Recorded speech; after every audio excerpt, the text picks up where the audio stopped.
How's it going? Good, how are you? Sorry, I didn't mean to interrupt. Please continue. No, no, not at all, not at all.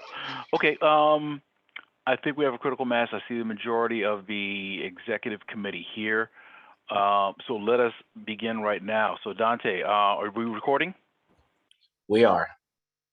Perfect. All right, we're going to call the meeting to order. The time is now 7:06 p.m. I'm sorry, Madam Secretary, are you ready? Right on, sir. Okay, so 7:06 p.m. Calling the meeting to order. I want to thank everyone for joining us for our executive committee meeting for June 2022, our last one for this year. Let me start off by saying it's been phenomenal, just phenomenal working with this team, all the officers of CB9, and this has just really been a banner year. We've gotten so much done, and I just wanted to start off on that note of gratitude to all of you for all the work you've done, to the chairs who are here. The work you have done over the last couple of years and this year is just phenomenal, especially given the working constraints we have. So I tip my hat to you and the committees. We are going to skip some of the housekeeping items. Code of conduct, we're going to waive that. You know, we are going to go directly into public comment, but it's only fair and proper as we have our council member, Crystal Hudson, who is here representing the 35th. Woo woo. You know, if you would like to make any comments before the board, please, you have the floor. Thank you so much. I really appreciate it. And you have to forgive me. I'm sure you all are used to this by now, but I'm at another event, and so I had to step out. I wanted to make sure I was present for this meeting. I haven't been able to make it to a Community Board 9 meeting in a couple of months. I know Jeremy is usually there, and I hope that folks understand that him being there is me being there, but I wanted to make sure that at least before you broke for the summer, that I had an opportunity at least to meet with the executive team, if not the full board. So I appreciate the opportunity. Things have been very, very busy with the budget the last few months, and that's why I haven't been able to make it. I was on the budget, or am on the budget negotiating team. And, you know, I think there's a lot of, I just want to sort of start with saying, I think there's a lot of misinformation that's been out there about the budget. And I just want to have a quick opportunity to clear the air a little bit. But, you know, the city budget is the mayor's budget. And the role that the council has is that we negotiate the budget. We come back to the mayor and basically say, you know, we want to see more invested in this or more invested in that, or less invested here or there. And we push for those things. But at the end of the day, it's the mayor's budget. We're not the ones who actually come up with or create the budget. He proposes a preliminary budget, which I think was back in February. The council submits a response to the budget, but the council never creates its own budget. And our role is to approve a budget. And when we approve a budget, you know, it's sort of all or nothing as far as the budget goes. If we had an opportunity to vote line by line on some items were a yes, other items were a no, then that would create a completely different scenario. And of course, everybody would be yes on some things and no on other things. But the only option we have is a yes or a no. And so I'm really proud of the fact that we were able to hold the line on two specific things relating to policing that were important to this body, which, as I'm sure you all know, is the most progressive council that we've ever seen. It's women-led or women majority, and also majority of people of color, diverse, really diverse council. We held the line on not adding the 500 additional correction officers to Rikers or city jails that the mayor wanted to have. And that was really because Rikers is in a crisis, and crisis still hasn't been addressed. We just lost another life at Rikers just the other day. And until we figure out, you know, exactly what to do there or to close Rikers, we don't need to add 500 more correction officers when the thousands of officers that we have are not showing up to work because it's too dangerous and they don't want to show up to work. And we don't need to be spending the money, our taxpayer money, in a way where to us it seems like it's wasteful. The other thing, you know, we did was we kept the the police roster, stagnant. So there was no growth in terms of new police officers. We have, more police officers per capita than we do teachers per students. And so that was another line that we felt was really important to hold. And we were also able to secure $700 million in funding for the DOE, which is more than the DOE has ever received in any city budget. And for the record, the DOE received the most money than any other city agency in the city budget, with just over a third of the budget. So when people say that we're defunding schools or allowing schools to not be funded, it's simply not true.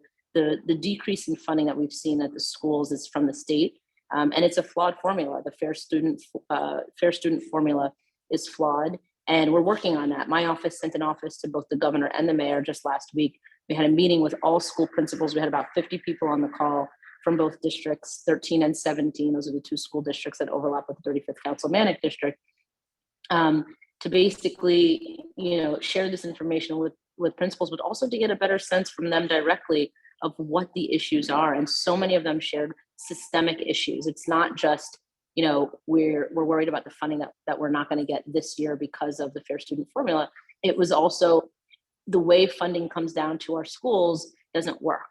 The timeline that we have to make decisions doesn't work. And so there are a number of issues that are really systemic issues that we're going to be working on, whether it's through legislation or just conversations with the mayor and his office, and trying to figure out how we make things better and easier for our school communities, especially when we know, the 2 years that we've all experienced, but particularly the students, the teachers, the administrators, and parents. And we were also able to get over $80 million for seniors. I'm chair of the aging committee. That's something that's been incredibly important to me and that I've fought really hard for. And that includes, programs like food security, making sure senior centers are fully equipped with the resources they need to go back to 100% capacity, and other, caregiving, and also addressing the case management issues that a lot of these service providers have when it comes to like social workers and things like that. So we were able to secure a lot of money in a lot of different areas that will help our communities. And, I think what so many of us have always said is that we want to make sure we're investing in our communities, investing in our people, investing in the programs and the services that we know we need in order to keep our communities safe and well and thriving. The speaker created a new initiative where she's going to be giving $100,000 to each council member to allocate to organizations specifically to address community safety. That doesn't involve the police. And, I know Fred and Warren and some other folks have been involved with our community safety council meetings that we've been holding on a monthly basis. But those are exactly the types of programs and services that we're going to be investing in directly. And we have money, by the way, invested in the city budget outside of that $100,000, but that's a new initiative specifically on the council side that the speaker has created, where we have opportunities to go to organizations, that want to have, let's say, basketball tournaments and other swimming lessons at the Bedford Union Armory, other sorts of programs that we can invest directly in to say, this is what we're going to do in order to keep the peace, in order to keep, folks out of the streets, and to keep people safe and out of harm's way. And so I just wanted to share that about the budget because, there's just a lot of, sort of misinformation and mixed messaging out there. And so I wanted to at least give you all the opportunity to hear directly from me. I hope you're all signed up for our emails. If you're not, please go to our website and sign up because we've sent all of this information out and we're trying to keep people as informed and engaged as possible. The last thing I'll say, because I know I've been talking for a little bit here and I want to make sure you get onto your meeting, but the last thing I just want to share is that last year when I was running for office, I launched a Black agenda for New York City in which I laid out all the ways that I know that city government is capable of addressing and really undoing the anti-racist or the racist, but anti-Black specifically policies, practices, and laws that we have in the books. And I'm proud of the fact that just a few weeks ago, I introduced 4 pieces of legislation that specifically address some of the issues that I brought up in my Black agenda, one around maternal mortality, one around Jeremy may have to drop the link to the release that we put out, one around universal child care. And we know that women and women of color in particular are adversely affected by the high costs of child care. And also creating June as an officially recognized Caribbean Heritage Month. So we'll be doing some programming around that. Jeremy can also share a flyer that we have for Saturday.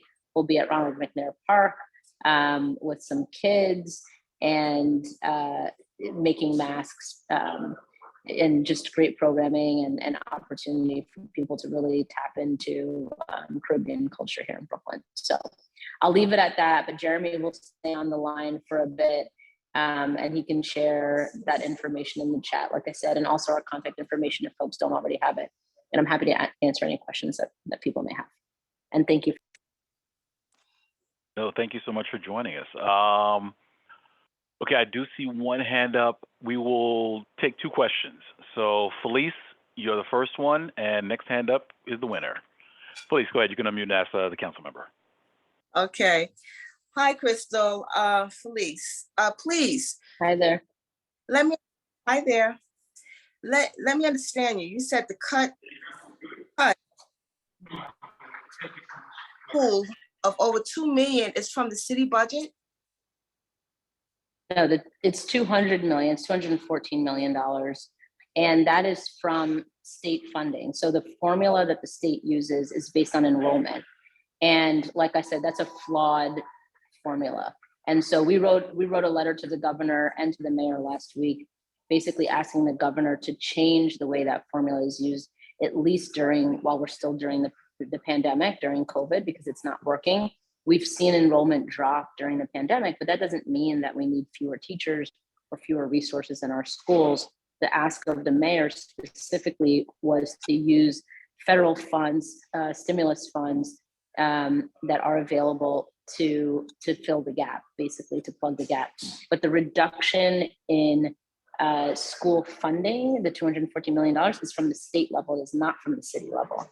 And on the council side, we've invested $700 million in the DOE and youth and school programming, which is unprecedented. So we've put in, our portion, our fair share, but the gap is occurring at the state level because of the Fair Student Funding, which equates dollars to student enrollment. Okay, thank you. No problem. And we can share the letter. We can send that around to Dante maybe to share out to folks. We can share the letter that we sent to the governor and the mayor. Okay. Kyrie, Kyrie, I saw your hand up. Did you have a question for the council member? Yes. Okay, go ahead. You can address. Thank you. Hi, Crystal. I just wanted to say congratulations on all of your efforts and everything that you've been able to pass in your short time of being in office. I do have a question with regards to the $700 million that has been set aside from City Council for the DOE. Again, congratulations. That is an unprecedented number. My question is, where is this money actually going? We know that it's going to the DOE, but is there like a breakdown or strategic breakdown on how it will funnel directly to the students and the youth, like different programming and programs? Yeah, so we can get you a breakdown. We can follow up with that with specific line items because I don't remember all of the buckets that are within the $700 million. But I will also say that just from like a systemic, level, the DOE has always received the largest portion of the city's budget. It's always received about a third of the city's budget. That's greater than any single agency. It's people are always talking about the NYPD. It's triple what the NYPD's budget is. And I've always known and noticed and heard from folks that like the money isn't getting to the students and the money isn't getting into schools. And so that's something that this also came up on our call with our principals last week. And this isn't, like I said, this is a systemic ongoing issue. And I told them, I'm 6 months on the job. Give me a little bit more time. I will figure it out because it's something that's really important to me. How does a single agency get as much money as they do? And then the kids don't feel it and don't see it. And even our teachers and principals in certain schools, don't see that money. Some schools see it, but most of our schools don't see it. And we know that to be the case. And so we need to figure out what's happening. I personally think, and this is just my own speculation, it's not based on any fact, but I believe that there's a lot of money being spent in Tweed with a lot of, high level people, professionals, experts who come up with, the policies and curriculum and government relations and all of that. The money shouldn't be heavy at the top. It should be heavy at the bottom where the kids feel it. So we'll get you the breakdown specifically of the $700 million. We'll also get you a breakdown if we can, and I think we should be able to, of the DOE spending to the extent that it's publicly available. There are things in the budget called terms and conditions and units of appropriation, and what those are basically explanations, written explanations of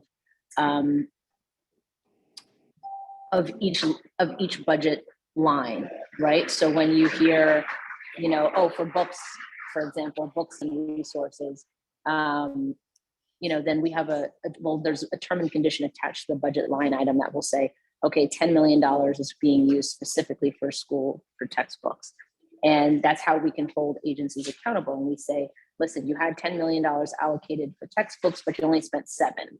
And we've got all these schools who are missing textbooks. So we need you to spend the other $3 million in order to make sure every school has all the textbooks. I don't know how many terms and conditions and units of appropriation are within the DOE section of the budget. Those are things that are negotiated every year between City Council and the mayor. So as much information as is available to us and publicly, we will make sure we get back to you with that and share that with you. But I'll just say, that not everything in government is fully transparent.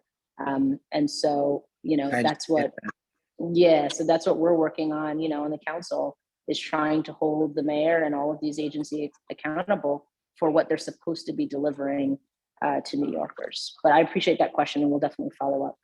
Thank you so much. Thank you. Okay. Thank you All all. right, Again, I appreciate the time and the opportunity to speak with you all. I look forward to attending several meetings next year and definitely in the fall when things are just a little bit slower. Absolutely. So thanks. One Take of the care. things we've got cooking up as well is that hopefully we'll have some orientations during the summer. And if you're available, Oh, we'd great. love to have you come and be able to go a little bit in depth as well, especially as some things get a little bit more clarity as well. So you'll have an opportunity to address Absolutely. the board. Happy to come to anything that you're putting on. So just let us know. Okay. Thank you Great. very much. Take care, Councilmember. Okay, take care. Thank you. All right. My apologies. We did have the council member, so I just wanted to take advantage of the opportunity for her to address the board to give us a little bit of information before we go into the summer. We are now going to go back into our agenda. We do have some time. Dante, is there any members of the public who signed up for public commentary? Can we catch them? I'm not aware of anyone who signed up. Okay. We can give a couple of minutes. I do see some attendees who are online. If you're online and would like to participate in public comment, you are given 3 minutes to address the executive committee. Please use the star. We're on Zoom. I believe you use *9. The *9 function will enable you to raise your hand, at which point the district manager can promote you into the panel and you'll be given your opportunity to address the board.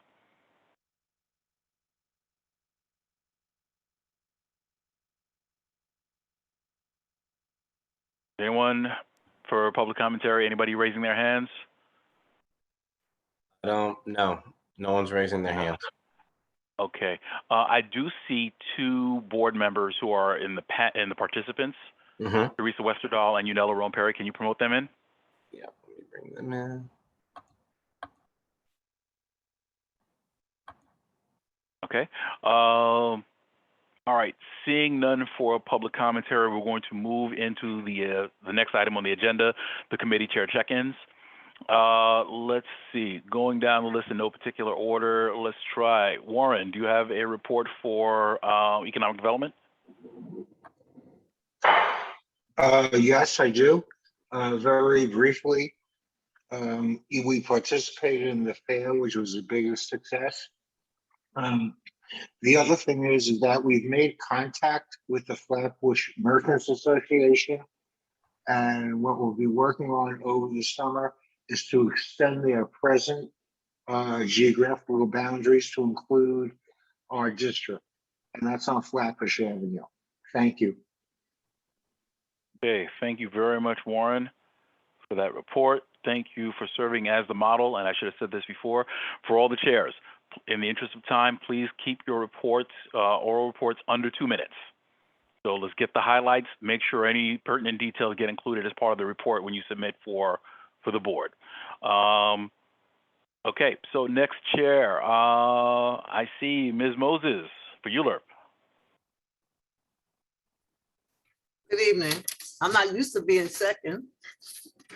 I'm Oh, you used were to changing being things last. But anyway, good evening, everyone. At our last meeting, we had a presentation that was done by the NHP Foundation for 777 Rutland Road. And it's really for a rezoning. So if you want to see the whole presentation, you can also go online and see it. And there's nothing else really that except our minutes will be submitted in detail. Now, there was something sent to us and I guess to the board also in reference to 1750 Bedford Avenue. And I'm not sure exactly what happened there, but it was a violation of a stop work order. So I'm not sure what the follow-up was on that. That's where the old Firestone was, and evidently there's some environmental issues there. And I guess that will be brought up at that with that particular chair. So you're aware of that, right? That one actually slipped by me. Dante, do you have any information on that one, or? So that specific location, I have reached out to the mayor's office for environmental remediation. I was told that there's no environmental designation on that lot. So people, if I stand corrected, people have been saying that they believe that that the land is also toxic because it used to be like what's it called? Like a not Firestone. A laundry. Was that the laundry, the chemical laundry? No, it was Oh, okay. actually Firestone where they Firestone. Right?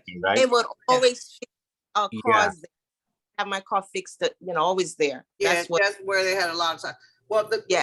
Dante, there was actually a stop work order. I think they sent a copy into the board. Okay, so it was a stop work order, but yet they're working. Okay. Hi, it's Warren. If I could add to this, I'm on the ULURP committee. Firestone is a brownstone site, which means that it's polluted. So if there was a stop work order, that means they're not doing the cleanup correctly. Thank you. Okay. So Dante, if I could ask, if you could follow up on that, just so that we can get an update, hopefully by the general board meeting. If you could do that for us then. Right, and also, Okay. and I guess it will be addressed again. Like I said, it will be addressed in the environmental committee. But I have a actual copy that was sent into the board. So Dante, I guess you have that. They actually sent the stop work order copy, and then they sent also a picture of what that was happening there. That's it. Thank you.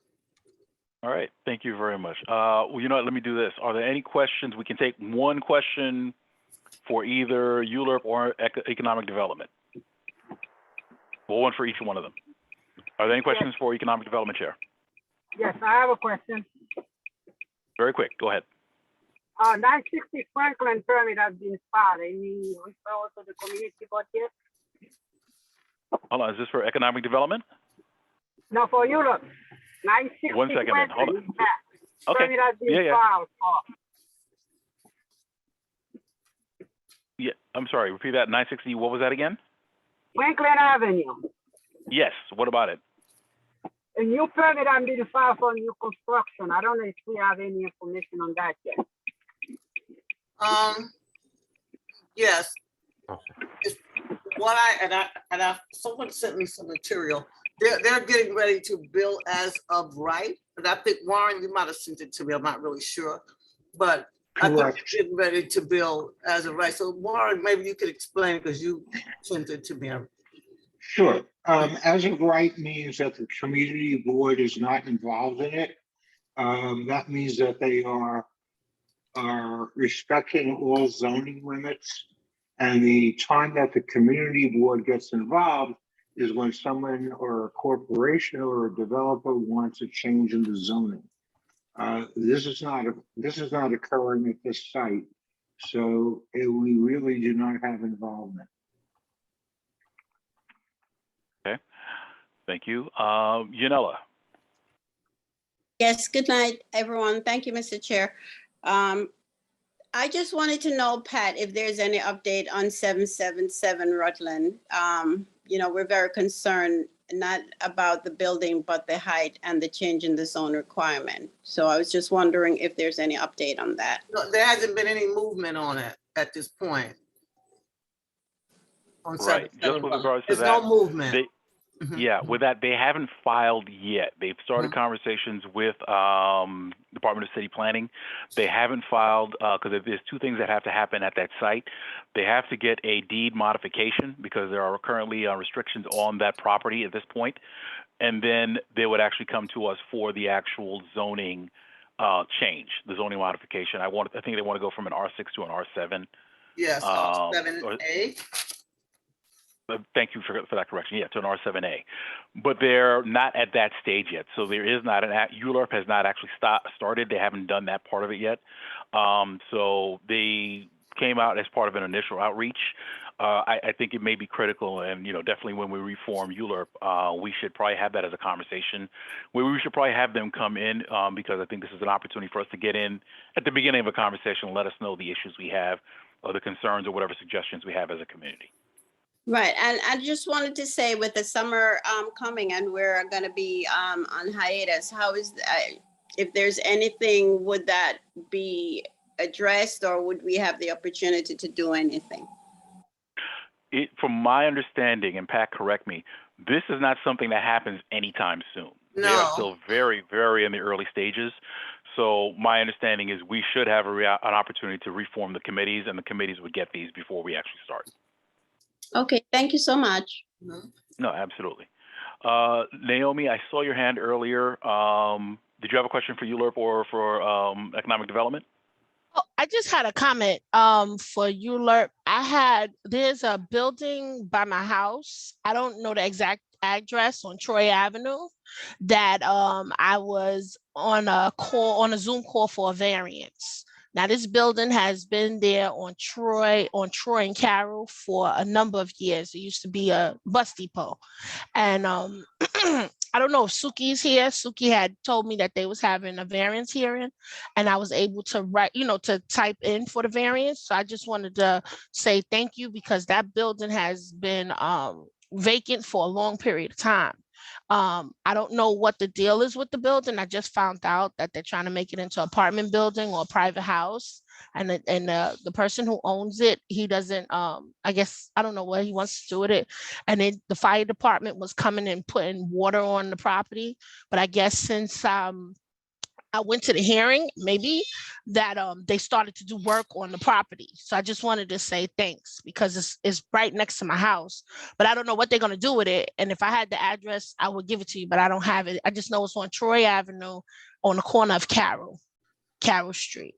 And I live on the corner of Troy and President. So it's like right behind my building. So I don't know if they're going to start doing some work, but I know that they did put up some signs where you can't park in front of there. And, they have some other things, but this building has been vacant for over 20 years. I mean, this property, it was demolished and then it was just clear land. And now it's just, I don't know what it is, but there's a lot of things going on in my neighborhood that I will discuss later on and maybe in, you know, as the summer months come. But it's just that it's just very grateful that now they're starting to do some work. And also I took some pictures of a DOT of a coffee house that was on Troy and Eastern Parkway, and they had something with where the DOT makes the space for them to sit outside, and it wasn't valid. So like the sitting area that everybody gave space for COVID if you can't go inside the restaurant or whatever. Outdoor dining. Yes. Right. Yeah, they took it down. So I just wanted to say thank you for everybody who worked on that project. Thank you so much.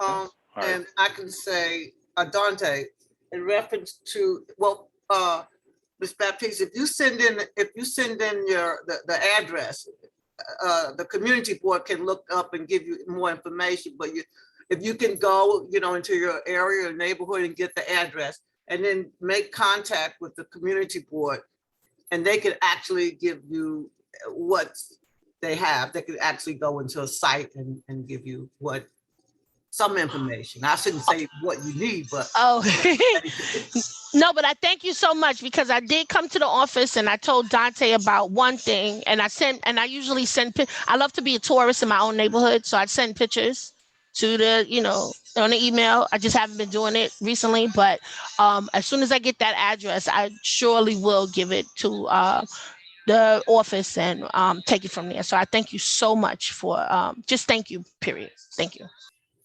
I just wanted to say one thing before I close in reference to 960 Franklin Avenue. Now, it's my understanding they are building as a right, but it's also supposed to be market rate. They're not offering any affordable housing. That's my understanding. That's it.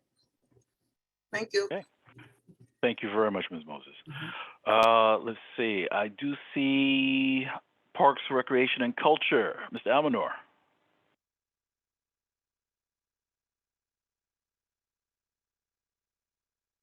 Mr. Almanor, are you there?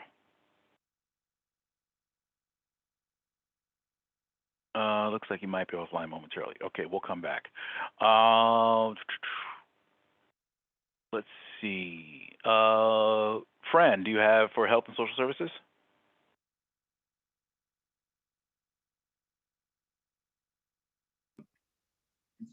For the past, good evening, everyone. When the team met, we've really been working towards the community fair we just had. So we will be meeting, although we're not supposed to be meeting, but the team will be doing a working committee throughout the summer to come up working on some stuff for the seniors. So basically everything is just out there. So I don't really have a report per se. And I just want to thank everyone who worked with us towards making the community fair a success. Thanks. Thank you very much. Any questions for Health and Social Services Chair? Okay, seeing none, thank you very much. We are going to go on. I see Environmental Protection. Chris, you still there? Yes, I'm here. Can you hear me okay? Absolutely. Okay, thank you. So last meeting, we were essentially wrapping up and starting to discuss what our priorities going to be for next year. No decisions are made just yet because we want to see how the summer plays out, but we want to have that conversation before we break. And then the other thing that we talked about last week was we have some grant money and we have to spend it in very specific ways. One of those ways is on receptacles, trash receptacles. The other way is on greening space in the community. And so we have identified a patch of space that's kind of being used as a dumping site. We've identified that, and we're going to spend some of our money cleaning that up and planting. But we are also now looking for a space north of, and so that space is south of Empire Boulevard. We now want to identify a space north of Empire Boulevard to green and activate with flowers, maybe a tree, whatever the community wants. But we had that conversation, and we have these funds that we really need to disperse these funds by the end of the year, by December 2022. So that's the report from Environmental Protection. In terms of the matters that ULURP and I believe Economic Development mentioned with the dumping, we've heard about with the toxic waste at those sites. We've heard about that too. We have not had an opportunity to really engage too much or come up with a strategy on how to engage on that. But it is something that's been raised with our committee. And I think it would be helpful to follow up with city agencies as Dante did. And even with the elected officials to see what's going on exactly and if further action needs to be taken. Because from a committee perspective, and I think for a lot of the committees, we're all going on break for the next 2 months. So I think what we can contribute is somewhat limited by that. Thank you. Okay, thank you very much. Just with respect to the greening project, sounds fantastic. Please make sure you coordinate through the district office with that as well to make sure we know when that's happening, if it's happening. And the other thing that just pops into my mind is if this is one of the places you're considering is something where there's been dumping happening, I just want to exercise some caution around there because I don't want you going to a site where there might be potentially something more than what we know is over there. Just as we were talking about brownfields and other stuff. So, but definitely, I mean, it sounds great, and just coordinate through the district office. All right. Sure. Are there any Thank you. questions for the? Okay, you don't get off that easy. Any questions for the EP chair? I saw Naomi, Ms. Baptiste. I saw you, and I see Ms. Westerdahl, and we'll end up Ms. Westerdahl. Go ahead, Ms. Baptiste. Hey, Christian, just wanted to say I had a great time with you on your picking day, garbage picking day. Had a good time. Also, that when I made mention about some more garbage cans in my neighborhood, they came. So I just wanted to let you know that they're around Troy Avenue. Thank you. That's great. Yeah, it was a lot of fun meeting you in person and going out on that day. Thank you, Naomi. Okay, great. Ms. Westerdahl, you have a question? Hi, I just wanted to bring up that at our Environmental Protection Committee meeting, that gentleman, I can't remember his name right now, came from PLG about the alt side issue, and that he was sent to us from the board had sent him to transportation sent him to us.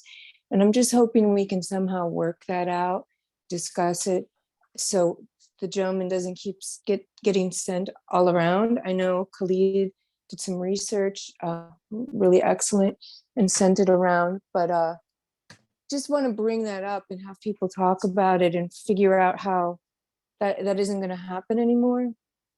So he can be like, the situation can be addressed, not be sent committee to committee, you know? That's a great point, Teresa. Oh, go ahead. Sorry. Go ahead, Chris. Yeah, and Khalid did share that information. I shared it, his name is Paul Friedman. I shared it with him earlier this week. So thanks to Khalid for sharing that. And I agree with you, Teresa, that he's gone to one committee, went to another committee. And I think it's important to be responsive and to try and give him a smart answer that he can then go out and do what he needs to do. So the information that Khalid shared, and Fred also added some additional context. I shared that with him, and I advised him that he doesn't have to go through a committee. He can go straight through the community board, but he has to get the scorecards in order, and there has to be a public hearing or some sort of commentary around the issue before decisions are made. So I think hopefully he has the information he needs now, and he'll either come to the meeting next week or perhaps he'll reassess in September. Yeah, no, and thank you for that information, and thank you for engaging him as well. Yeah, this is definitely going to be something that we should have a conversation around. I think we're probably going to use a little bit of the time over the summer to kind of figure out what's going to be the plan of engagement in terms of what the process is going to be. We'll figure out which committee is probably going to be more appropriate in terms of doing that, spearheading that process, and any other conversations that we need to have in that time frame, in that respect as well. But yeah, but we'll be on there, and if necessary, you can direct him to the district office, and Dante, you can direct him to me directly as well. So we'll make sure we give him the answer he's looking for. But thank you for the conversations you've had with them so far. Okay, let me see. Who else do Mr. I Almanar? have? Yeah, I'm Almanar? talking. Yes. There he Hello. is. I'm here. Yep. How's everyone? Okay, Huh? sir. All right, so I wanna, What's the good word on Okay. parks? the good word on parks is that we did the review of the year, and people feel proud that we got a lot accomplished this year on parks, and there was great influence about what happened with the community fair. We went and looked at some of what needs to be improved within the community fair to do it next time. Then we are waiting to get back in September and make some plans. Meanwhile, there were two initiatives that we're trying to see if we could get in the summer. That's the basketball championship on the park. I've been working with the office of Assemblyman Cunningham, Senator Zeno Myrick, and Coach Carlton's screen to see if they could put something together in August for a basketball tournament amongst the Valdez Park, Jackie Robinson, Hamilton Met, Wingate Hill, and PS 192. So I think we're going to pick up at a meeting after the election on the 28th. And also with a couple of other, with Naomi Baptiste and some of the people from the park department, we started to discuss as a project which is called Art in the Schoolyard. And our partner is in there with PLG Art, so we're trying to engage the community to repair or put within the parks murals that the school itself will reflect. So this is what we want to try for next year. So there's been a couple of informal meetings between PLGS and the few members of the community to put this program together. So in fact, that's more or less what we did in our meeting. So we're looking forward, everybody's looking forward to either get reappointed or to as board members or community board members to continue the work. So that's the extent of my report. Okay, thank you. Are there any questions for the Parks, Recreation, and Cultural Affairs Committee? Okay, hearing none, thank you very much for your report. And this goes for all the chairs. If there are activities that you have in flight, or if there are conversations that you currently have in process, please make sure to include those as part of your reports for June. And please make sure you communicate those to the district office and to the leadership as well. So if there are conversations we need to make sure are carrying through, or that are continuing, please, we can make sure we can guide those over the summer while the board is on hiatus. Hello? Okay. Yes. Are you calling transportation? You knew you were next, didn't you? So slick. Hello? Yes, Ms. Martinez. Yes. The floor is yours, ma'am. Transportation, mami, siéntese ahí. Yo la voy a buscar ahora. Transportation, we met. We had a presentation from MTA on Accessorize due to complaints that the office has received. We also had a presentation on the bike share expansion, which the committee failed to vote on them coming to the board to present, but they are required actually to come to the board and present on the city bike expansion that's being planned for Board 9. So although the committee didn't vote, since they already came before the committee, I would like to put forward for DOT to come and present at the board on the city share or city bike expansion so that the community can have an opportunity to express their ideas, suggestions, concerns, complaints, displeasure, pleasure, whichever way they want to go about. We also had the residents from Lefferts Avenue come back again about the speed hump that they have been fighting for since 2013. And DOT in 2013 approved it, and since then has been denying it. Although recently they even installed a speed limit sign at the corner of Bedford and Lefferts. Prior to that, they installed a speed camera. So although they denied the speed hump, it seems like DOT is aware that there is speeding there. Otherwise, all of these things won't be popping up. But for some reason, they refuse to put a speed hump on Lefferts between Bedford and Washington, although it seems like Lefferts all the way from Bedford to New York, Kingston, Albany have speed humps. So that's also an issue that I think the board needs to look at and find out why it is that that particular block is singled out to be denied the speed hump. So that is the end of my report. Thank you very much for that. Let's see. So now for the bike share expansion, what do they need to do? Do they need to present to us? Do they need a vote of support from the board? What are they looking for? They don't need a support, but the community needs to know about it. So it's not sufficient. We normally have them come and present on any kind of those changes to the board so that the community at large can have input. And They what is got their input deadline? from the committee, but not from the community. Now, what is their deadline? When do they need to do this by? I don't know what exactly the deadline is. I know they already presented to all the other boards, 8 we were the last one, if I'm not mistaken, in 14. Okay. Well, hold on. Fred, Are there if I any other can add questions? to this, I want Yeah, just go to ahead. add to that. Initially, it was City Bike when they were first deploying the original locations. They had community meetings. We inputted where we thought they should be. At this point in time, and I was at the transportation meeting, I think they're filling in voids, okay, where the coverage is lacking. Okay. All right. Are there any questions for transportation? And then I just have one comment after that, I guess. And I just want to say to Warren, when they did come to the board, well, not to Warren, but to the board, because of course, Warren was there. Some of the stations that they had identified were changed as a result of input that they received at the board meeting. Because I know they wanted to put one at the end of my block. And my neighbors came out and everybody came out and they wound up putting it over by Firestone, but it was destined to, no, they actually put it on the other side of Sterling Street where there's an empty lot.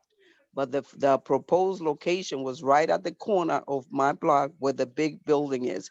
So that's why it's important that they get community feedback and not just from the committee. I agree. Yeah, no, that's the reason why I was kind of trying, because it's going to be kind of tough to do it at the June meeting, and I'm not sure we get the level of feedback, but it might be something, if it's not something that's by the end of the month, perhaps, and Dante, we can talk offline about that, if it's possible to do a virtual town hall and have DOT come and present. So that way we can get the community members to come in, they can present, and they'll have a little bit more bandwidth to present what they have to do. And hopefully we can get the kind of input we would want to get from the community as well. So we'll do that. Let's so Dante, if we can, let's reach back out to DOT, find out their timeframes, and we'll see what's workable with this, what we can work out. Okay. But thank you very much for that, Carmen, for the Transportation Committee report. Hi, sorry, just Carmen. and I'm going through the list. Who's calling? That was Felice. Hi, baby. Felice. I can't see you because I'm on my phone, so I only see Warren. Okay. That's all you need to see, Carmen. You poor thing. I know, right? I saw. That's why I'm vice chair versus chair, okay? All right. Okay, so moving on. Are there any and I apologize No, in advance if I SLA, missed. Are there any other SLA. chairs? Yes, public Uh, safety. well, sure, but are there any chairs who are here? Oh, shoot, excuse me. I'm here. Okay. Hold on one second. And before I bring you back up, are there any other chairs that I missed? That I've missed? So am I going to be considered a chair? I believe that's where I was invited for the nominations committee. Or are we? Absolutely, sir. And course. again, my Okay. apologies in advance. My apologies in advance. No, I thought that that would happen. Nominations, take it away, sir. Yes, Floor is thank yours. you. So, well, first off, again, good evening to everyone. And my update from the nominations committee, I had the pleasure to serve as the chair and also just to get to know some of the community board members just a lot better. And I love each and every one of them and all of you. With that being said, on our meeting, I believe it was April 19th, if I'm correct, that Tuesday, that's when it was asked that we form a nominations committee for the upcoming elections that would be in June. And I was one of the members there. I believe member Felice Roberts, she nominated me to be the chair, and we took that very seriously. So then I just want to skip up to our meeting in May. On May 20th, before the May 24th meeting, we were sent information to contact everyone so that we could properly canvass. And of course, a week before that, Fred, you definitely assisted me and Dante and everyone on the committee to allow us to get to know how we needed to present everything. So thank you for that. Now, on May 20th, that was a Friday, we were sent everyone's an opportunity to reach out to everyone. Successfully, the 5 of us, we reached out to every one of the 41 members on the list that we had. Some we left voicemails because we were not able to contact them. On May 24th, I'm only giving a timeline just because I have a point to make it then. On May 24th, I received the call and I shared the updates from the committee because remember, everyone took out their time to canvass the entire board. And we had results that afternoon, May 24th, just before our general body meeting, there was an email sent out saying that these are the only members that were contacted that gave an update. I received and other members received a lot of slack from that because there were other members, including Naomi Baptiste, who at that meeting, she was nominated for secretary. I know Ms. Linda Watson Lord, she changed her position from treasurer to secretary. And now myself, I was for a member at large. Dexter Roberts was also added to the ballot for treasurer, and Francis, our second vice chair. She also made it very clear that she was interested in running again. I say all of this to say, despite the update that the board presented, an email was sent out to only include, I believe, just 3 names, saying that these are the only members that had responded. And that was back on May 24th. We had the community fair meeting, the fair, which was amazing. I actually got to see you in person and so many others. And I say that to say that was in the earlier part of June. Again, we asked that an updated list be sent out from all of our finalists and canvas and everyone. We were told that it would happen on June 27th, which would be this upcoming Monday, is when elections will happen.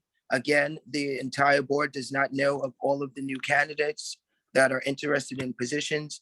And I've just been asking, when will this list be made available to everyone? And hopefully not the day of, when ballots are emailed to everyone on Monday. And that's our report, to say that we have successfully spoken to everyone. So on behalf of the nominations committee, in the event that you have not seen your name visible in an email that's been dispersed about this, it's not because we haven't done our job. That's all I wanted to say. And also that's the question. So when is this list going to be sent out, or is it going to be sent out the day of actual voting on Monday? No, absolutely not. Actually, part of what the district office has been doing is they sent out a notice to all the candidates requesting bios. So part of one, yeah, and let's just go back just for one quick second. Yes. One of the challenges that we have this year is that we have a lot of new members who are on. The appointment process has gone way later than it normally does, in the sense that typically people are appointed to the board, so we know who's on by about March. It's gotten progressively later over the years. This year was probably the latest I've ever seen, so it was late May, early June in terms of we have the new appointments. So part of what we were trying to do is make sure that, because basically we have 11 people who are on the board now who have no idea who any of these people are, and they're probably getting emails from us. So one of the thoughts was, and we had discussed this, have bios created for those people who are running, so that way that can be circulated along with the notice of these are the people running for the positions. Here is their information, so at least you have a little bit of background. So the deadline was given for, I believe it's tomorrow. Is that correct, Dante?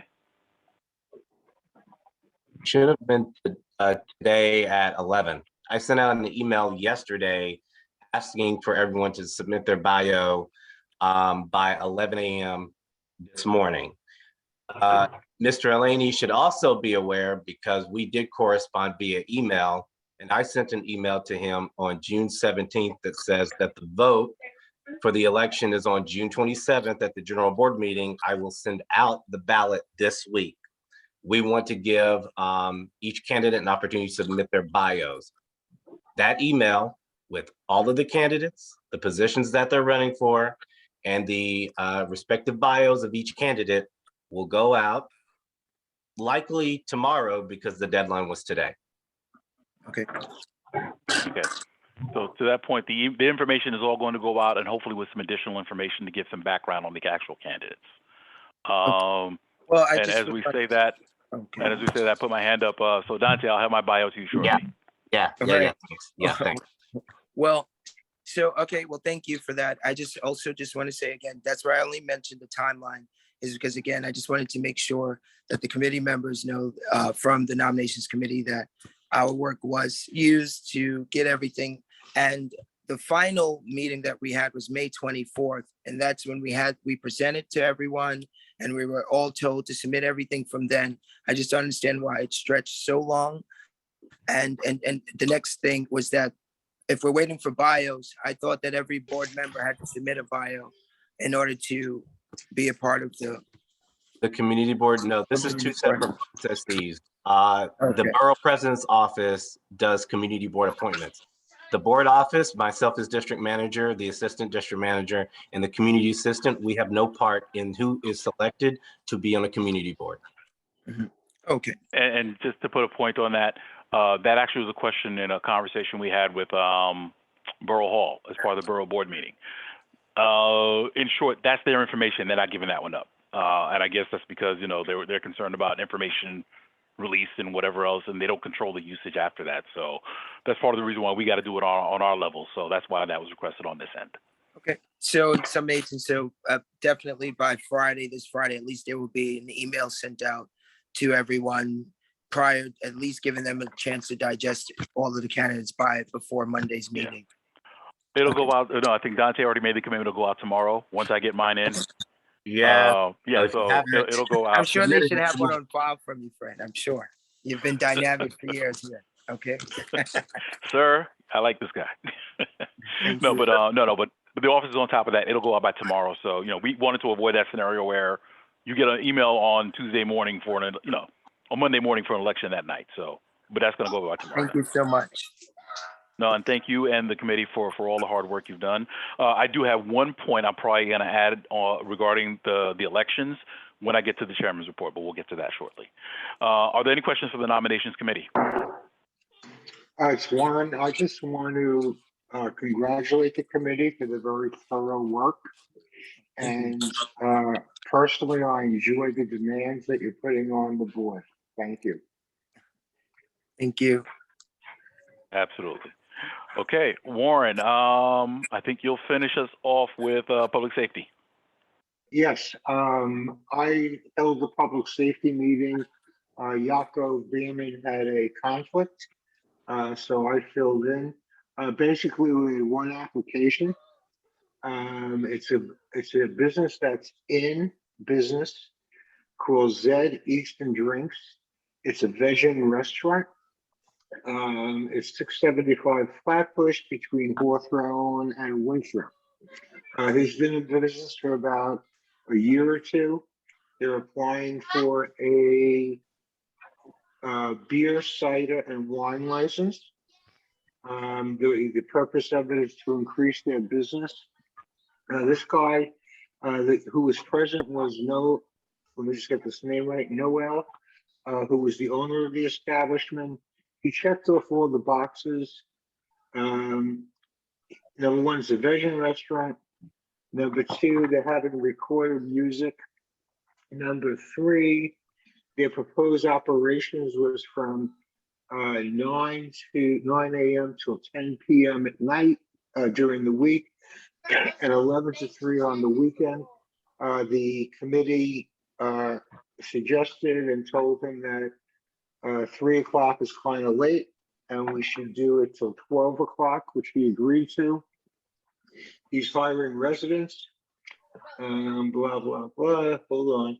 He has an outside, a backyard, and that's really it. The committee voted to support the application. Okay, thank you very much. Are there any questions for public safety?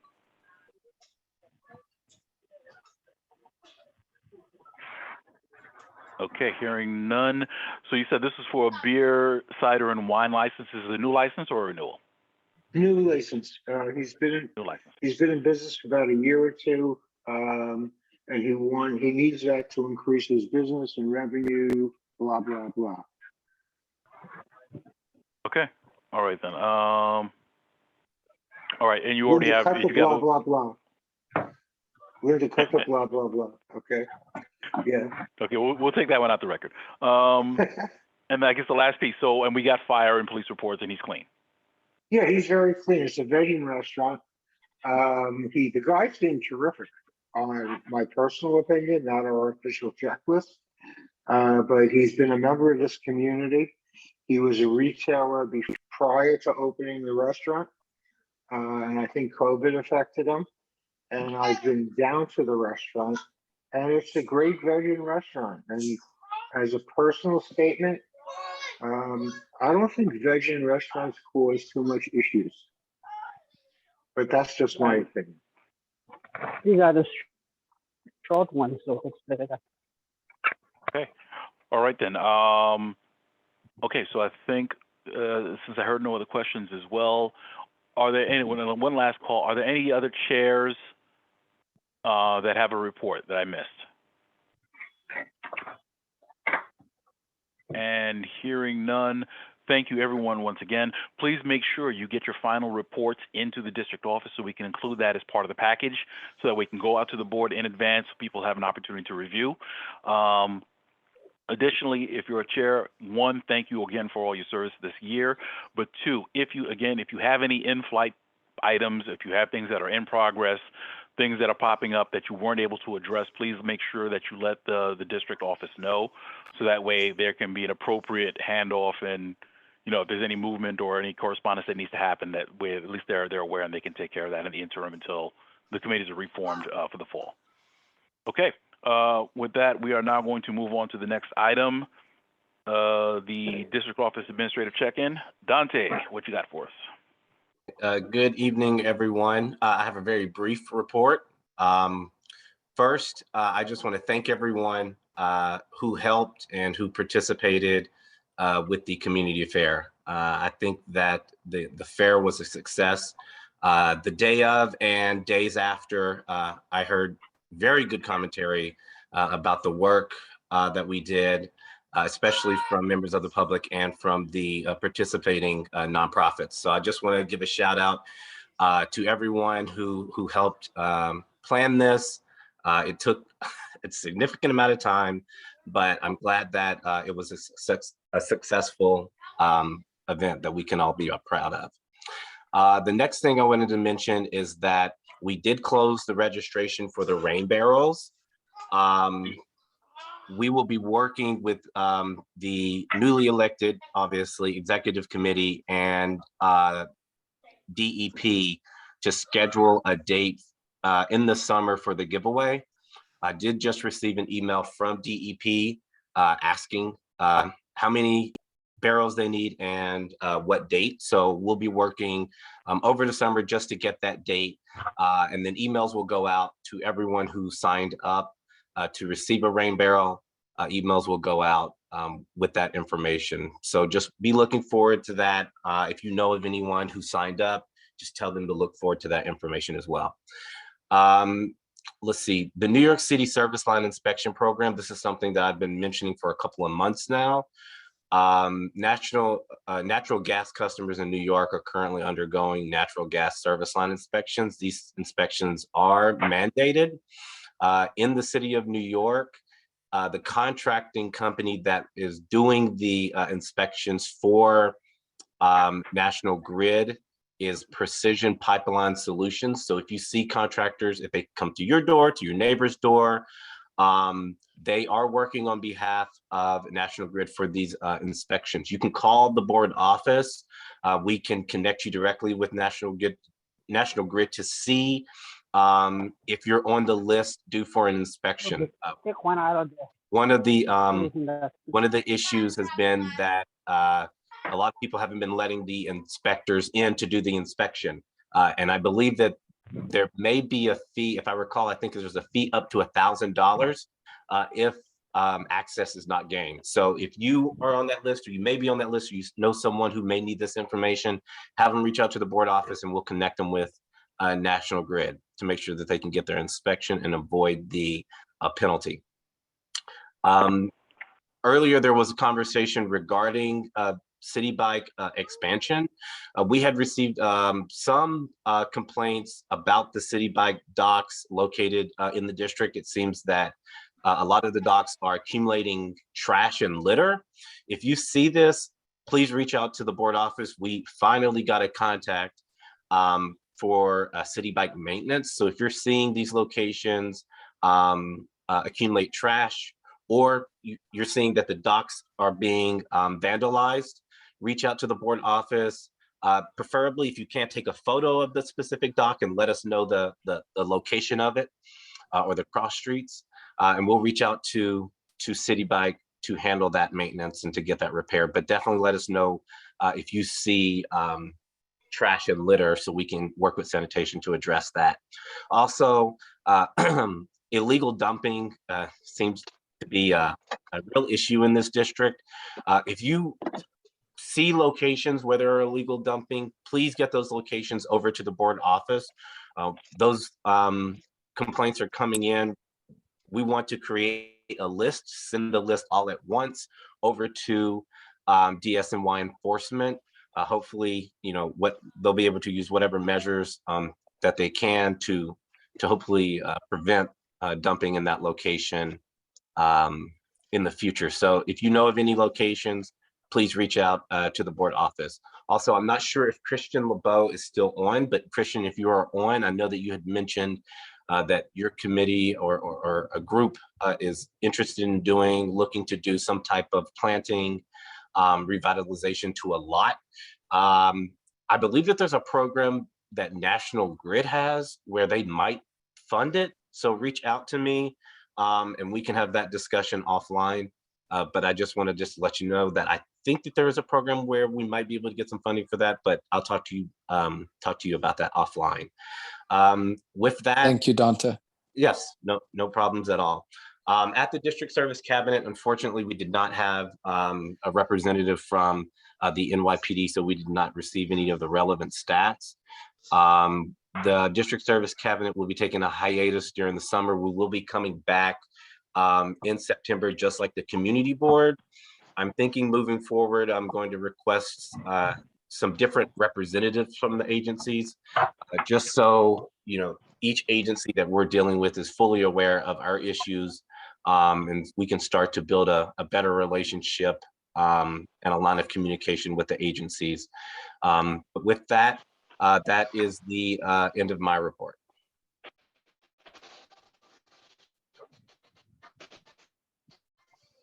Okay, thank you, Dante. We can take a couple of questions for the district manager. Raise hand function. Going once, going twice. Kyrie, I see. Kyrie. Kyrie's Yes. hands down. Well, Okay, go ahead. I just wanted to make this statement to you, Dante, in regards to the community fair and other things you've been doing. I'm sure others would agree. Oh, hello? Yes, go ahead.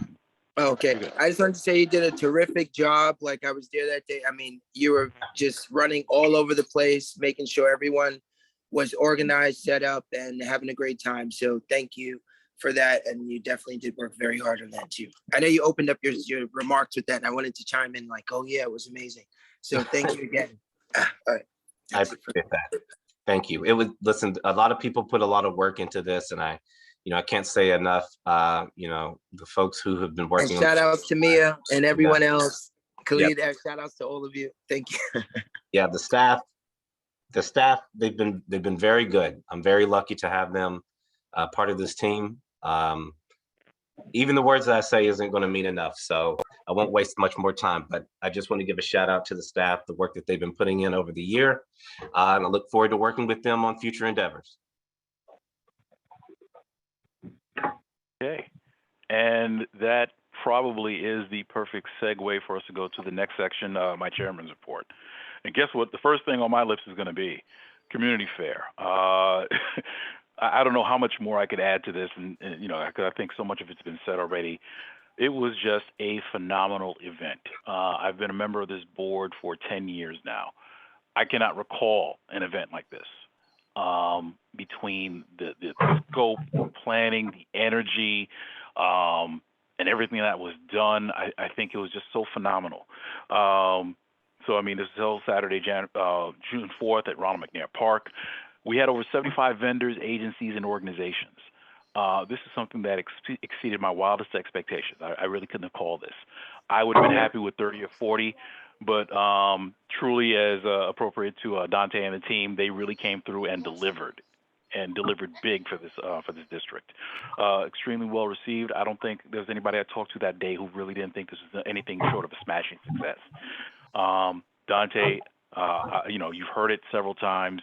You're going to hear it again from me, and you'll probably hear it for another couple of weeks, at least until the end of the fiscal year. But thank you so much for all the work you and Mia and Khalid did in putting this together. To the board members, my goodness, to see the way CB9 showed up and showed out, it was incredible. That was definitely part of the vision I had, where people get to see who these heads are that they see on a screen on the last Tuesdays of the month. And you came out and you looked great, and you truly were doing the work for this district. So I really want to thank the board members for buying into the vision, for digging in, for doing what needed to be done to make sure that our district got something that was really worthy of it. And it's like I'm one of those people who believe in, the reward for good work is more work. So I'm definitely looking forward to doing this again in some form or fashion.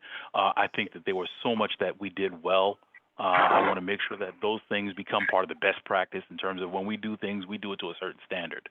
And I look forward to all the suggestions in terms of what are the ways we can even do bigger and better and even be more impactful to this district. So those will be the conversations that happen over the next few weeks, months. But I'm definitely looking forward to bringing something like this back to our district. Board member orientation. One of the things that I would like to do is a board member orientation. For context, so as I said, we just had our new reappointments made in late May and early June. We have 11 new board members, and I saw a couple on this evening. I saw Ms. Westerdahl. Welcome. As a board member, she's been a member of the Environmental Protection Committee, a resident member, but now she's here on the board, and she has 10 other compatriots as well who are joining. It's a little bit later in the year than we usually do, but I want to thank you for coming, and I want to make sure that we do something more appropriate in terms of bringing you in and also getting you into the swing of things. I think you have a little bit of a flavor because you've already been involved with the board from the perspective of being on a committee, but we want to make sure that we're able to do this for all the other new members as well. And while we're doing that, make it a board member orientation so that way we're all working on the same page. One of the things we've worked hard as an office, as an executive committee to do is really try and create the infrastructure so that way we're operating better as we go forward. Yeah, so that we're operating better as we go forward, and I just want to make sure that we're continuing to do that. So we're looking at preparing an orientation.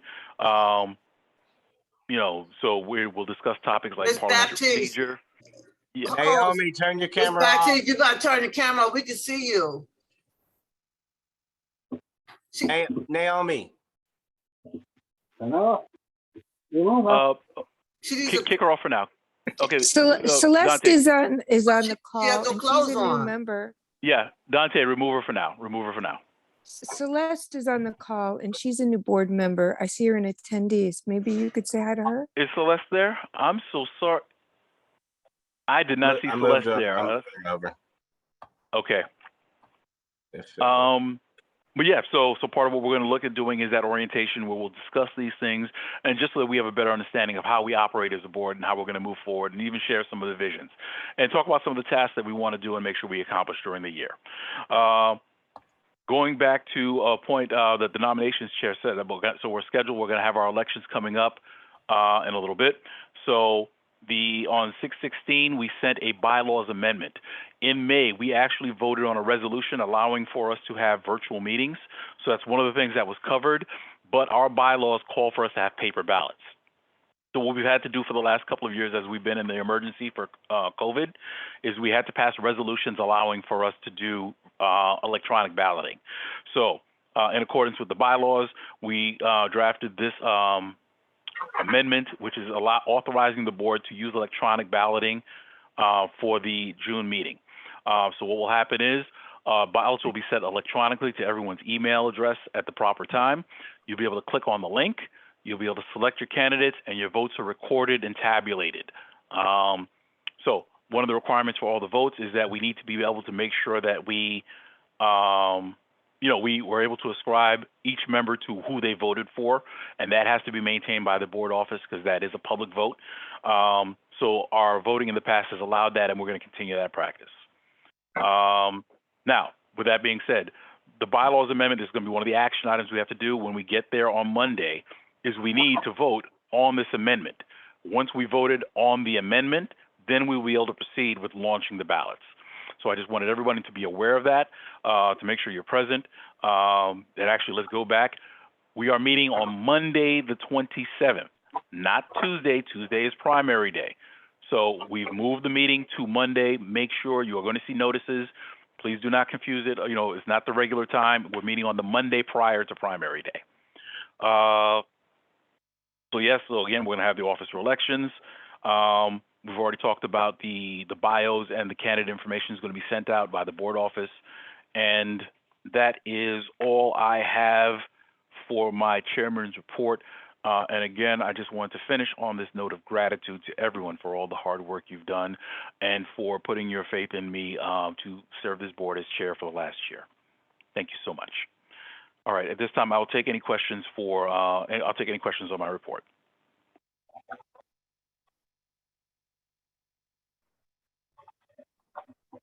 Okay, I see Linda Watson-Lord. I don't have Go a ahead, question. I don't have a question, Mr. Chair. I just want to say, and I think majority of the board would support me. I just want to give you thanks for your leadership for the past year. I've been here for about 2 years, and I have watched and learned as much as I could from everybody. And the things that I've seen this year compared to my first year was much more inviting for me to want to be more part of this committee board. Again, thank you for your leadership. Thank you for your guidance. Your ability to keep some of us or all of us in order to a certain extent. I see your military coming out sometimes, and being a military person myself, I understand how it is to obey orders and to have respect for rank. And so that's all I want to say right now for our last meeting. Many good thanks to you. God bless you. I won't pray for you now because this is not a church. But this I'll take them offline. I'll take all the prayers off. Thank you so much for those words. All right. Are there any other questions? Okay. Seeing none. And I have one. My hand is raised. I don't know. It's not working. Oh, I still sorry. would like the issue of time and attendance. It's still a problem with board members. I still believe that it's unfair, and I say it at every meeting, that some of us show up and others don't have to. And for going into the next year, please, it has to be addressed. It's just not fair. I'm sorry, is this board member attendance or was it committee attendance? My board member attendance, well, I'm talking about board member attendance, committee member attendance. Oh, well, Even just your very executive briefly. board ain't exactly on key either. So my point is this, I don't think it's fair for some of us who are following the bylaws and showing up as scheduled. Then you have the other ones that's always excused, never here. And I don't think that's fair. So I would like that coming up, you know, for the next fall or whenever, that really be addressed and and people really get kicked off the board. I don't see that why they should even be here. Well, no. I mean, you know, well, hold on. Actually, let me not say no. Let me receive your comments, first of all. I absolutely take all the things you said, and you're absolutely correct. And you're right. I mean, that's part of what we want to do with this orientation. That's part of what we're trying to build towards in terms of, you know, there is an accountability we have to each other because everyone is busy. But every time we take off or whatever else and everything like that, we do take away from the board and we inhibit our ability to get things done. So your points are all absolutely correct. But I will say this as well. Like I said, we have 11 new board members. So, and there are a number of people where the bill came due. The bill came due for a number of people. So in that respect, it's like, you know, if there were people who thought they were getting away, there were a number who found out the hard way, or no, the numbers told on them and they said they weren't reappointed. And we are doing things, and this is part of where we're trying to build that culture. And this is hopefully, the message has been to the chairs where you are empowered to the extent where if there are people who are not carrying the weight on committees, you have the conversation with us and you get them off the committees. And you know what? When that starts, then there are other avenues that all of a sudden open up in terms of larger conversations that have to get had. I'll say that perhaps in some instances, we've given some grace because, we're just coming out of the pandemic. There's a lot of people have a lot of things going on in life, not to make excuses for anyone, but we've shown some grace. But numbers will tell on people and things are going, but we're continuing towards accountability, and that's the culture we're building. Okay. I see Carmen, Fran, and then we have to move on. Carmen? Hello? Yeah, Carmen? Right.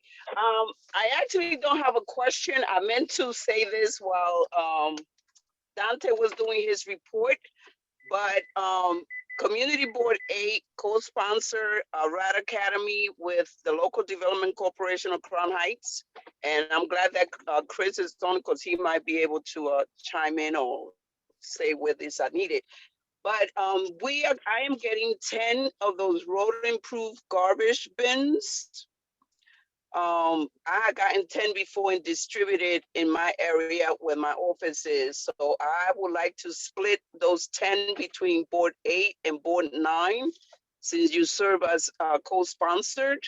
But you have to have a location because you have to submit the addresses where these bins are going to be situated.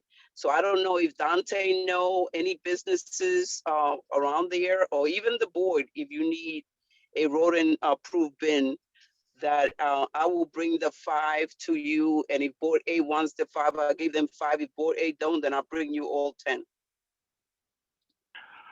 Carmen, Chris, Carmen, Dante, Carmen. Let's make this happen. I did say, Fran, I'm going to come back to you. I know you would said you, but Chris, go ahead. Did you have a response? Yes, thank you. Thanks, Carmen. Just to clarify, are those receptacles that are often on the corners where commercial businesses and everyday residents throw their trash? No, these are, and I will share the picture again with Dante, which I sent before. They look like regular garbage cans that you will have in your home, only, they have the, there's the, where the community refrigerator is on Midwood and Rogers, they have those bins. You can put a lock on it to keep it secure so people don't open it up and throw garbage, and also so that they stay safe. But they are rodent proof. The city gives it free when you sponsor, when you host Ride Academy. Thank you. Thanks for clarifying. Yeah, I think there might be some residents that would be interested in that. We can talk more offline. I think that's something more for buildings, whether it's commercial or residential. But certainly I'm sure there could be a use for those trash cans as well. And then thank you for your generosity in offering to share those. No problem. Phenomenal. Okay, so we're going to go to Fran and Yunella. We're going to close on Yunella. Okay, go ahead, Fran. Thank you, Mr. Chair. I just want to piggyback on what Pat said. And prime example is Carmen. Carmen mom has been sick. Carmen has been working, and Carmen make all the meetings, regardless of where she is. She attend the meetings. If she would say, "Hey, I'm taking care of my mom," or whatever. Wherever she logs on. So persons always have excuses, and then you have new people coming on, and when they come on, they see those habits and to pick up the very same old habits and think that when they come on, they can do the very same thing, and then we have to take a hard stand, because when they are not coming to the meetings, they don't come to the committee chairs, they don't attend the executive meetings. Then you have members who are not attending the general board meeting. Then you have the committee meetings, that persons who are assigned to the committee meetings, they are not showing. And then when the time comes that you have to put give them some warning, or you have to give them a letter, that all hell break loose, they get angry, all kerfuffle, all their feathers start standing up straight. So I mean, you have to take a stand somewhere. And now that we are going, this is our last meeting. I am just putting it out there. I know that the full membership is not there, but I'm just asking that for those of us who are here, executive members, whoever is who's here in the hearing of my voice, whatever issues that we are having, when we are right here in this space and the executive meeting, please hash it out there. Bring it out, quarrel, scream, whatever that we have to do, let's do it here. Don't wait when we are on the general membership meeting with everybody else outside in the world. That's the time you want to attack a committee chair. You want to attack the chair. You want to attack everybody else. If you have an issue, please let us do it indoors. Let's trash it indoors. And when we go out there, we represent the community, and let us be as one. Let us be in one accord. It's too many times I am sitting at a community meeting, the general membership meeting, and hearing, so much negativity is coming from the board members. It is nasty, it looks bad. And I'm hoping that when we do come back, things would be different. People will have a different mindset, that we could work as one. Let us be a chain with strong link. So I'm just wishing everyone a wonderful summer. Be safe. Looking forward to seeing each and every one of you in September, and us working together as one family. Thank you, and thank you for everyone for all the work that you've done. And Mr. Chair, kudos, kudos, kudos, kudos to you. Thank you. Thank you so much, Fran. Okay, Yunella.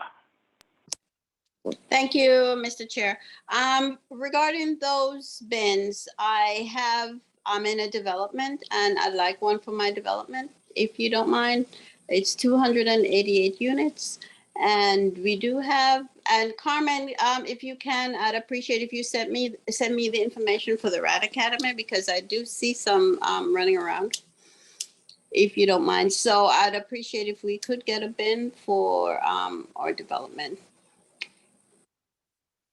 And thank you for a great CB9 board year so far. I hope everybody have a wonderful, happy, healthy summer.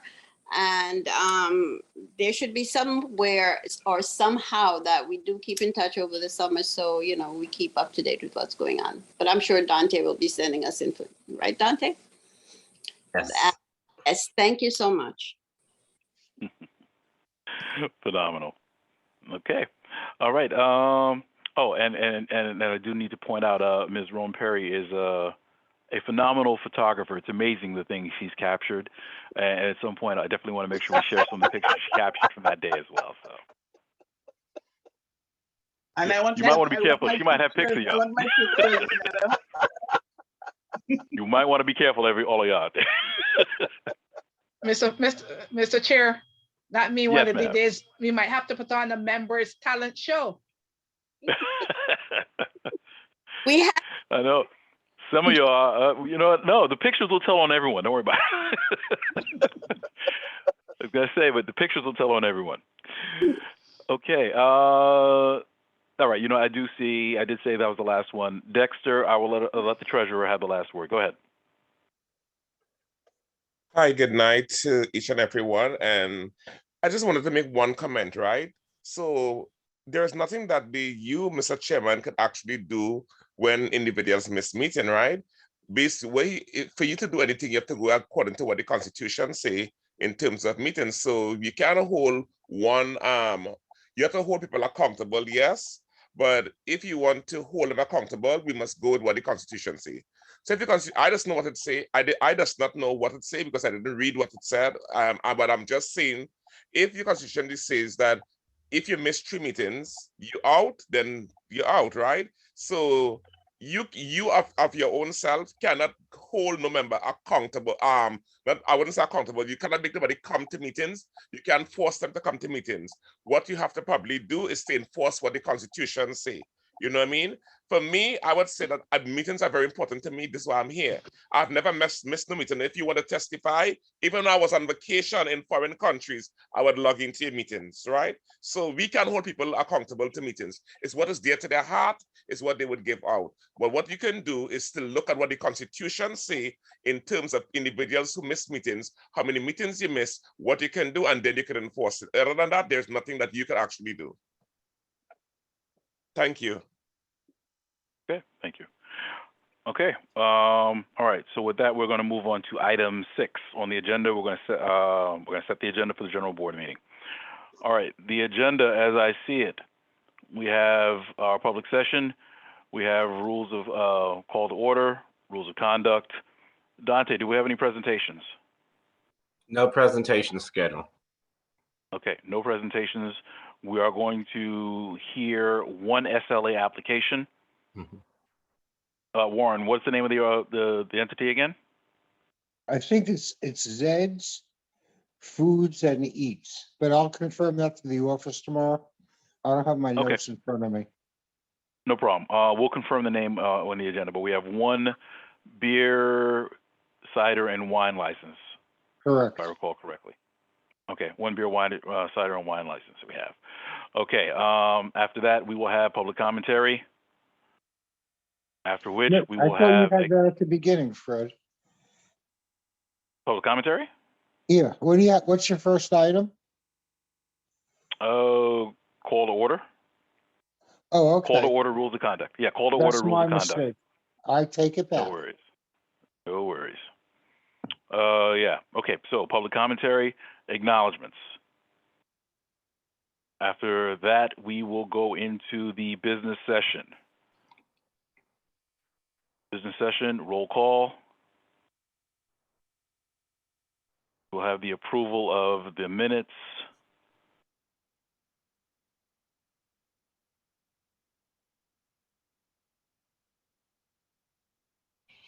Then we are going to have committee reports. Again, committee chairs, please make sure you get your reports in. If you have an oral report, it just needs to be a highlight of something of importance, less than 1 minute, please, for any oral reports. We have committee reports.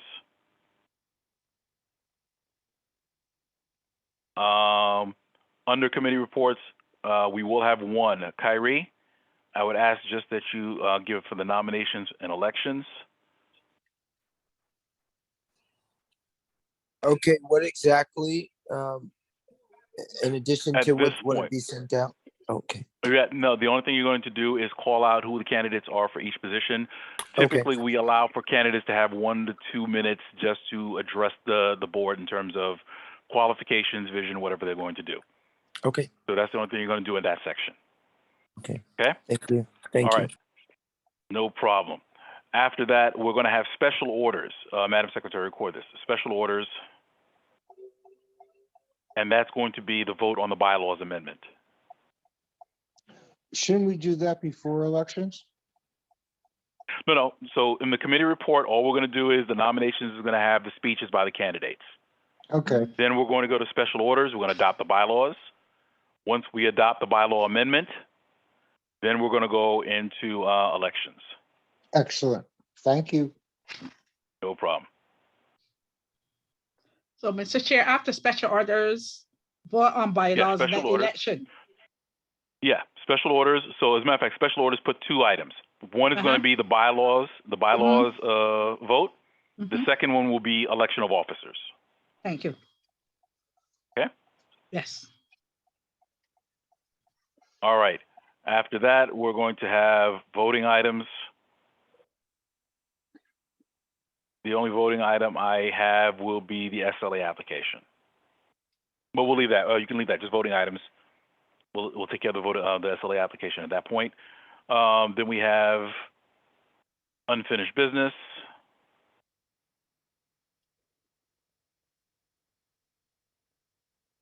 We will have new business. And we will adjourn. Oh, hold on. Let me go back. Yes, the chair. Yeah, I'm sorry. 1 second. Committee reports, nominations, elections. Before we go to the special orders, I'm sorry, Madam Secretary, before we go to special orders, we'll have the DM report.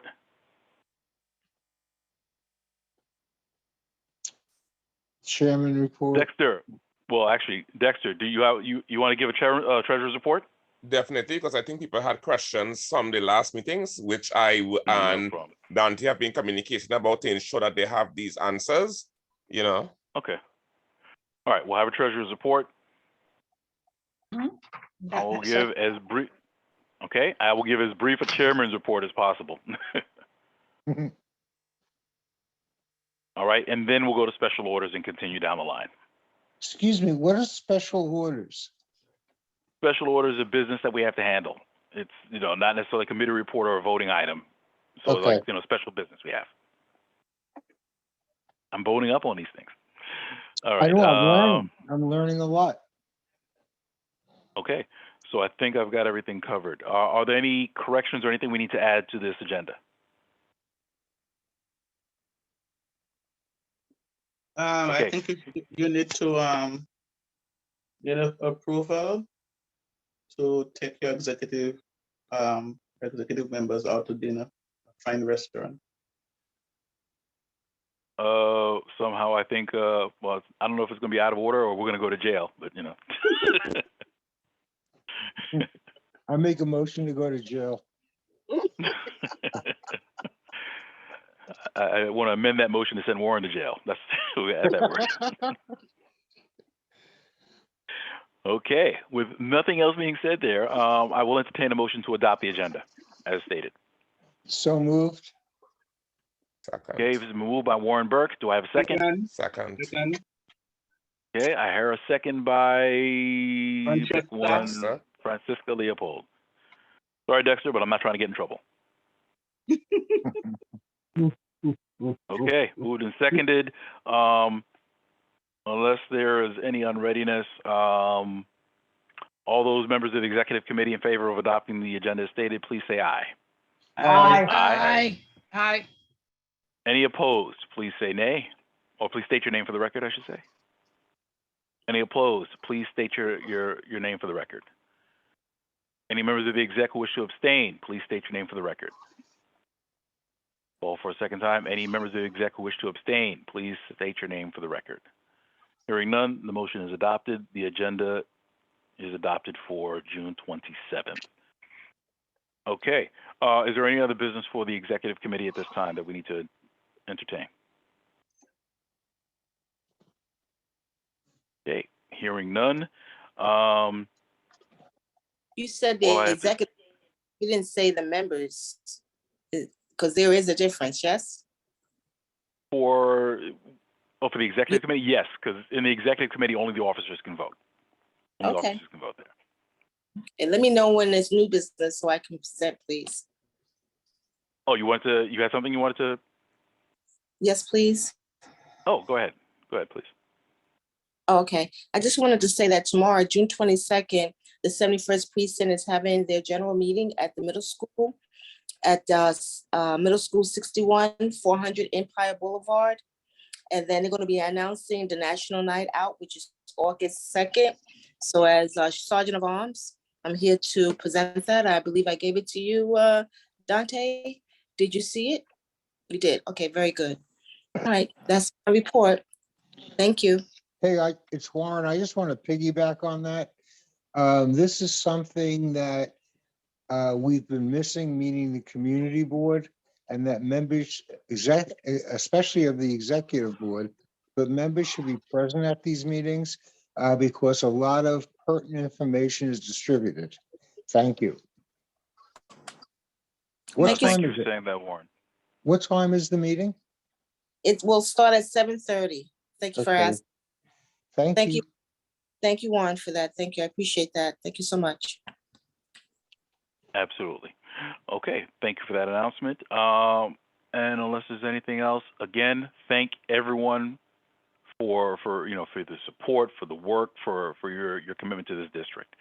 And listen, we don't do it alone. It's only as a team. It's all of us working together. That's what gets us through. And I'm just very fortunate to have all these officers who have been there as part of this team, taking calls, doing the work in the community, coming back with the feedback, encouraging when needed, disagreeing when necessary. But always when working together, we come to the solutions or we come to answers and we just work to implement and we do it in the spirit of this community. I thank everyone. And I wish and pray everyone health, safety for your loved ones as well, and that you all have a great summer. At this time, I'll Mr. entertain. Oh, I'm sorry. Yes. Mr. Chair,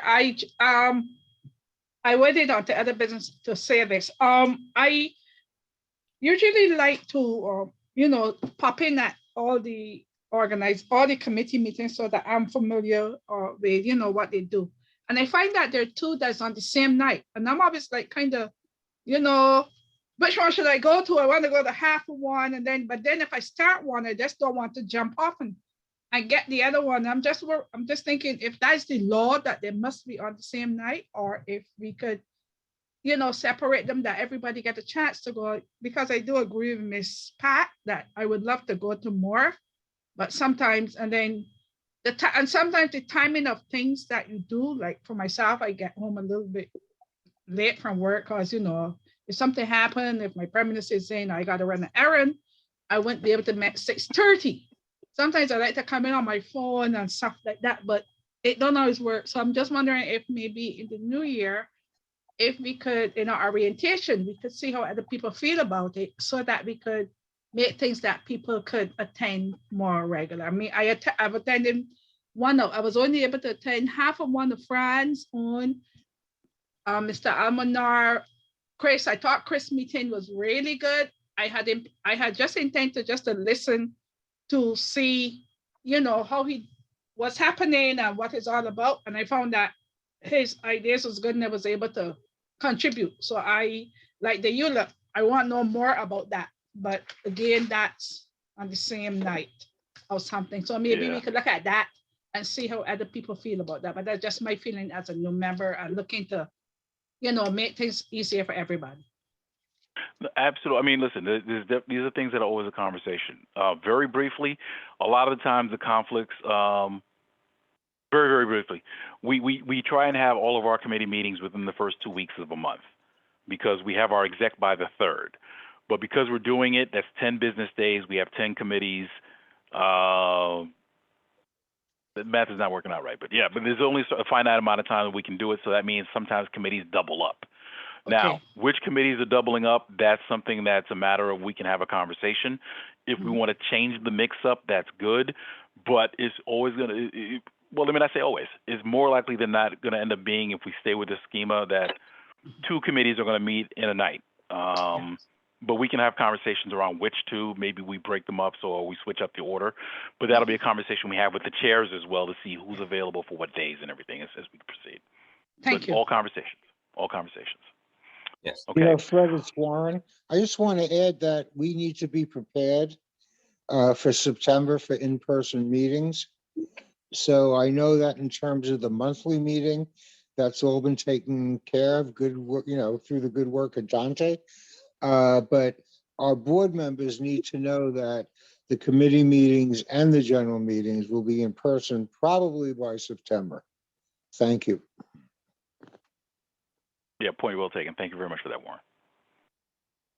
Okay. May I- All right. Please? Sure. Go ahead quickly. I just want to say, I don't know if you did before, but I just saw Dante's face just pop up, so I guess he wanted to do something.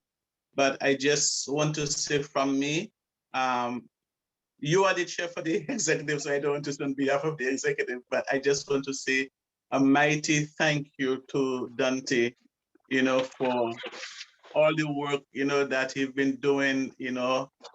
I mean, it's just been great working with him, and I just, words can't, you know, really express my appreciation for, you know, his support and all that he's done, supporting the committees and my committee and everything that we do. I just want to say thank you for being there on the executive, and thank you for all you do, Dante. Thank you much. Thank you, And Fran. your team at the office as well, because it goes with you and your team at the office. 100%. Absolutely. Okay. All right.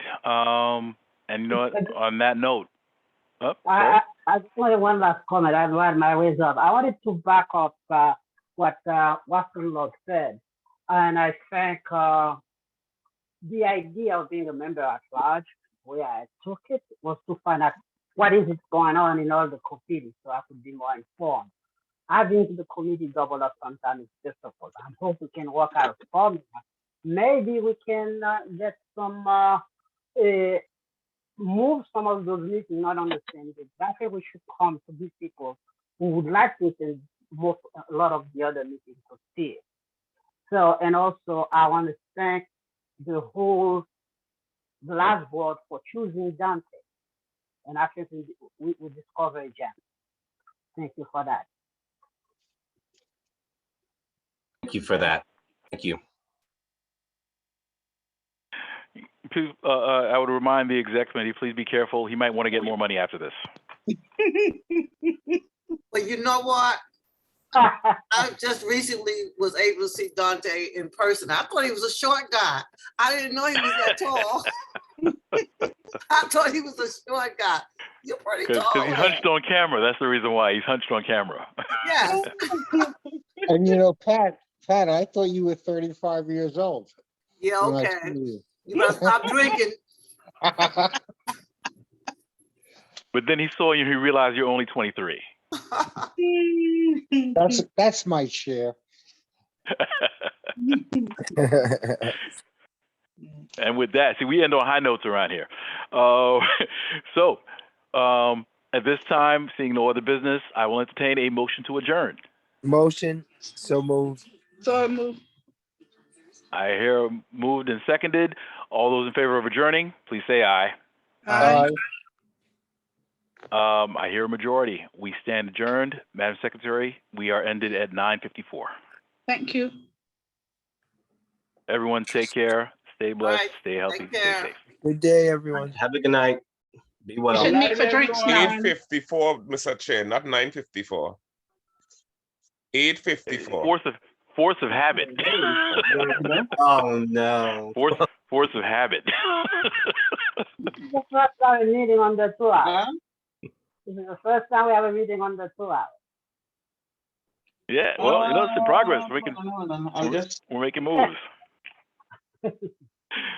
All right then. Listen, Dante wants to get out, so Dante. listen, we'll let him hang up.